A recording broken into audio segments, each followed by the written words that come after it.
මේ පාර දවස් 8ක නිවාඩුවකට අපි ක්‍රොයේෂියා යන්න ප්ලෑන් කරා.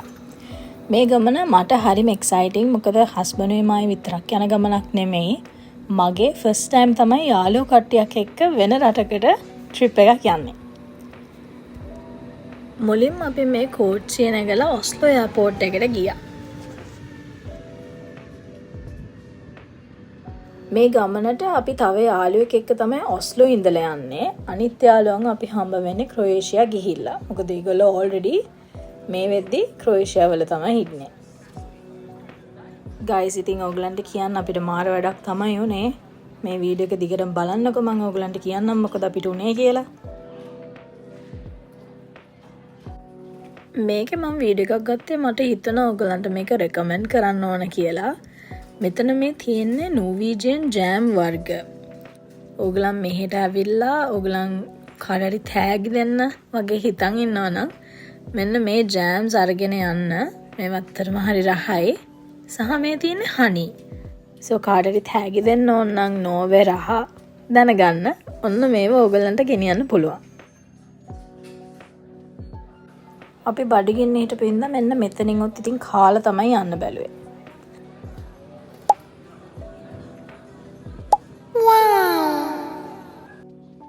ඕකේ දැන් මම ඔයගලන්ට ෂෝට් ඇන්ඩ් ස්වීට් කියන්නම් අපිට වෙච්ච අකරතැබ්බිය මොකද්ද කියලා. ඉනිෂියලි අපේ ප්ලෑන් එක උනේ ඔස්ලෝ ටු කොපනේගන් ටු පූලා. ඔස්ලෝ වලින් අපි ගන්න හිටපු ප්ලේන් එක ඩිලේ වෙලා තමයි ආවේ.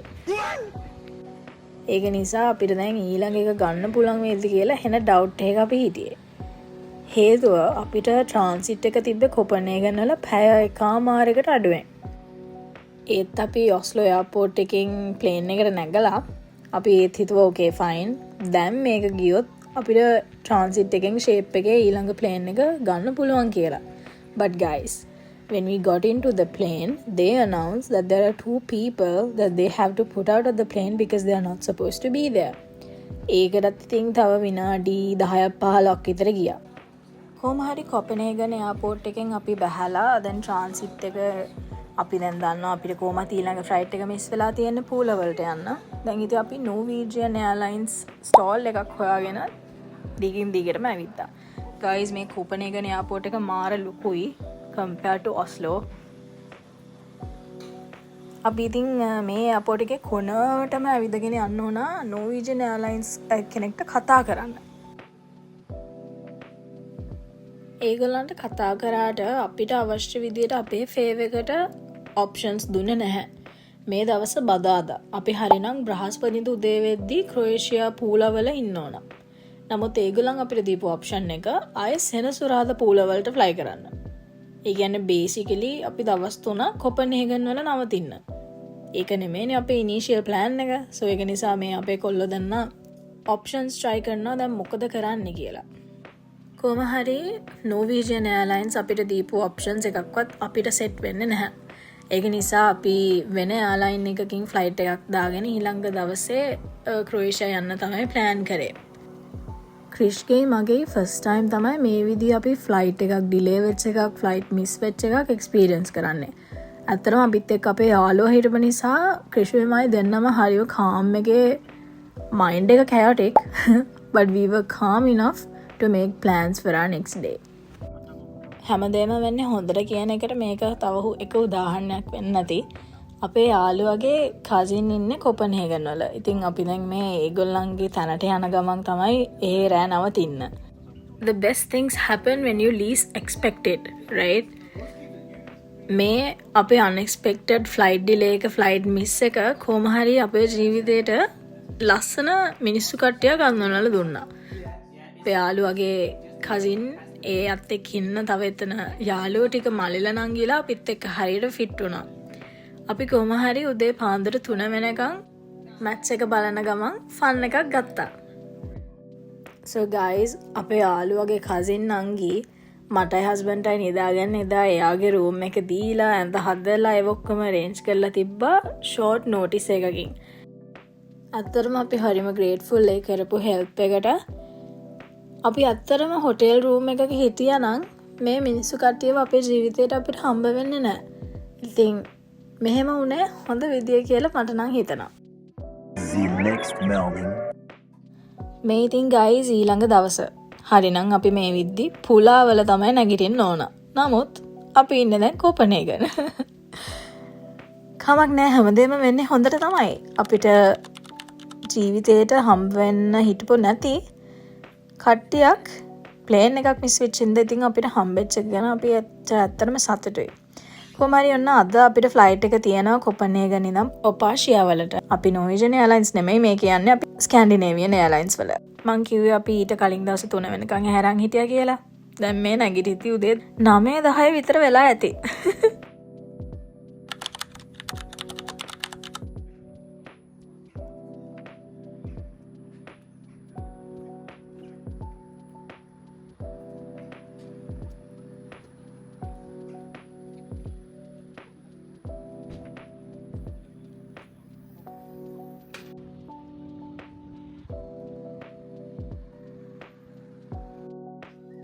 මං චුට්ටක් ඉතින් අපේ නංගිට අප්ඩේට්ස් දෙනවා.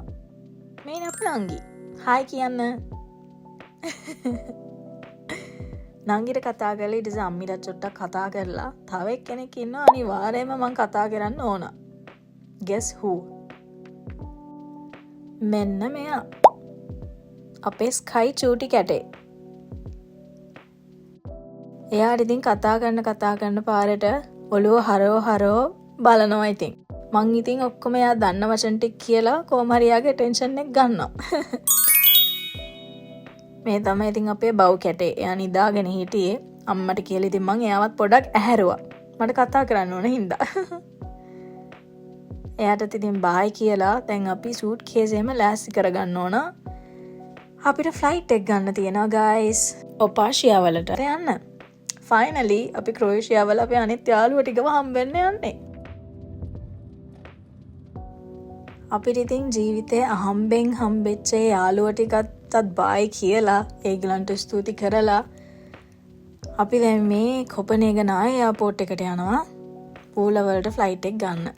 චූටි වයිපොදයක් තියෙනවා. හැබැයි හරි ලස්සනයි වහිද්දි.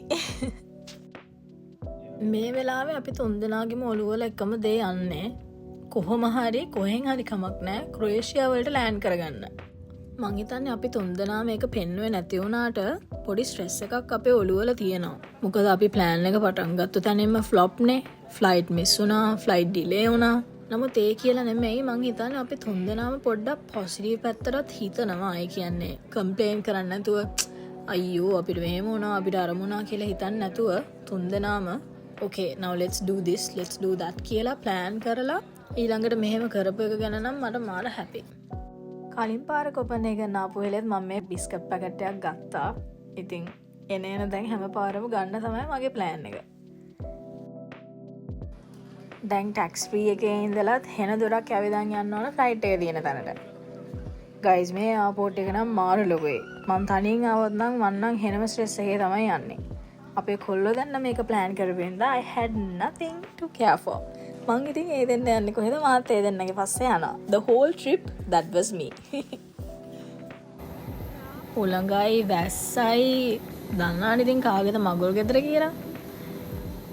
මොන වෙද එක තිබුණත් දැන් නම් ක්‍රොේෂියා වලට යන්න මොන මයින්ඩ්සෙට් එක තමයි අපි තුන්දෙනාම ඉන්නේ. thankfully මේ ෆ්ලයිට් එක ගැන නම් කිසිම ප්‍රශ්නයක් තිබුණේ නැහැ. වෙලාවට ආවා, වෙලාවට නැග්ගුවා, වෙලාවට අපි දැන් යන්න තමයි බලන් ඉන්නේ.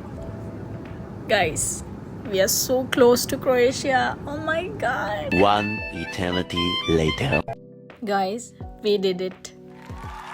අපි ක්‍රොේෂියා වලට ආවා. දැන් ඉතින් මෙතන ඉඳලා පොඩි ගේම් එකක් තමයි අපිට තියෙන්නේ. අපි ඩ්‍රයිව් කරන්න ඕන ඔපාෂියා වලට. දැන් මේ අපි ප්ලේන් එකෙන් බැස්සේ ක්‍රොේෂියා වල ස්ප්ලිට් කියන සිටි එකට. ඉතින් ස්ප්ලිට් ඉඳලා ඔපාෂියා වලට පැය 3මාරකට 4කට කිට්ටු ඩ්‍රයිව් එකක් තියෙන්නේ. කොහොම හරි ඉතින් ඒකත් අපි හොඳ විදියට බාරගන්නේ නේද? මේ ස්ප්ලිට් එයාපෝට් එක නම් මේ හරිම පොඩි. ෆ්ලයිට් එකෙන් බැස්සා. එතනින්ම අඩි 10යි ලගේජස් ගත්තා. එතනින් අඩි 10යි out of the airport. ඕගලන්ට කියන්න guys මේ වෙලාවේ අපි තුන්දෙනාගේම mindsets නිකන් oh my god finally we made it alive වගේ feeling එකක්. Okay basically we missed a flight and we had to make plans right? නමුත් අපි දැන් ගොඩක් කල්ලි දන්න මේ වැකේෂන් එකට ඇගිලි ගැන හිටියේ. සෝ ඒක නිසා වෙන්නති ෆයිනලි ඒක හැපනිං සීන් එකට ආවම අපිට ඇත්තරම මාර හැපි. දැන් අපි කතා කරගත් කැබ් එකක් දාගෙන අපි දැන් පූලවලට ඩ්‍රයිව් කරන්න තමයි යන්නේ. අපි කිව්වට අපේ යාළුවා. මට ඇත්තටම මේ ක්ලිප්ස් මුකුත් එඩිට් කරලා දාන්න හිතෙන්නේ නැහැ ගයිස්. ඒ තරමට හරිම ලස්සනයි මේ පරිසරය.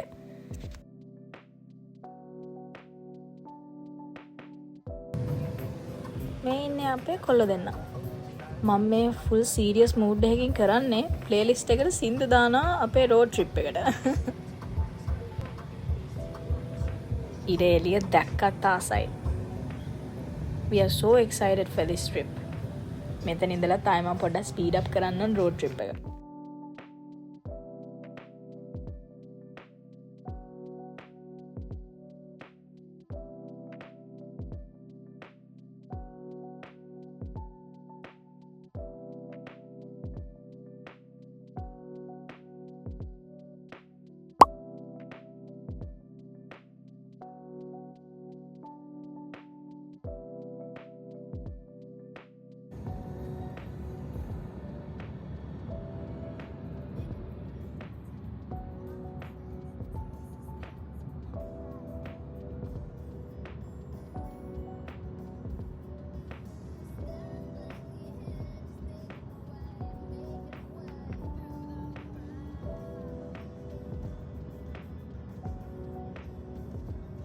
ඊළඟට අපිට තියෙන most exciting part එක තමයි අපේ යාළුවෝ ටික හම්බ වෙන එක. ඔන්න එක යාළුවෙක් අපිට හම්බ වුණා. So exciting! Wow! අපි ඉතින් දුරකථන ගෙවාගෙන ඇවිල්ලා අපි ක්‍රොයේෂියාවල හම්බ වුණා. Yay! මේ තමයි මගේ අනිත් යාළුවා.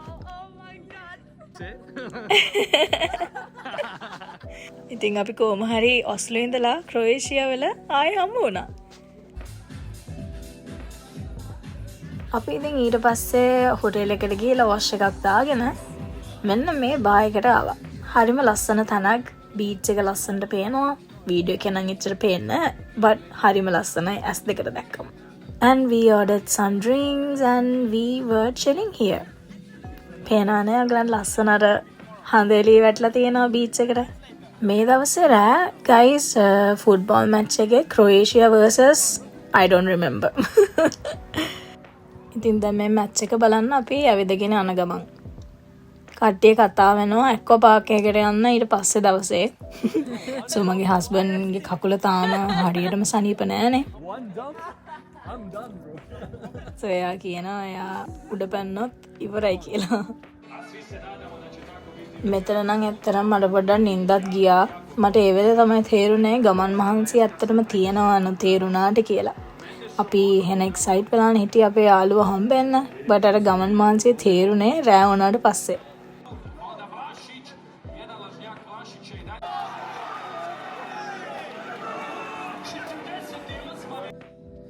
කොහොම හරි අපි මැච් එක ඉවර වෙනකම් හිටියේ නැහැ. භාගයකින් වගේ අපි නැගිටලා ආවා. කට්ටියටම පොඩ්ඩක් ටයර්ඩ් හින්දා දැන් ඉතින් ආයේ හොටෙල්ස් වලට ගිහලා නිදා ගන්න තමයි අපි යන්නේ. එහෙනම් මේ වැකේෂන් එකේ අනිත් vlog එකකින් මම ඔයගලන්ව හම්බෙන්නම්. Bye.